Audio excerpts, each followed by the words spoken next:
As I was sitting at work today, depositing 2 checks into my bank account with my phone, it dawned on me how much the banking system has changed over the last 40 or 50 years, or even the last 30 years.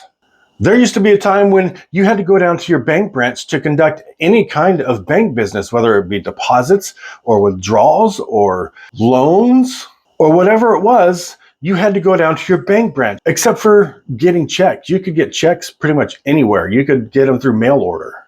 And you only had 2 kinds of cards associated with your bank accounts back then. That was your ATM card, which only worked in ATMs. You couldn't use it at grocery stores to pay for your groceries. And check guarantee cards, which were used to verify funds for that check you just wrote for your groceries.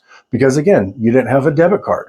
And then in the mid to late 90s, we started seeing a shift. More companies were utilizing direct deposit. And then we saw the advent of the debit card, which pretty much made checks obsolete.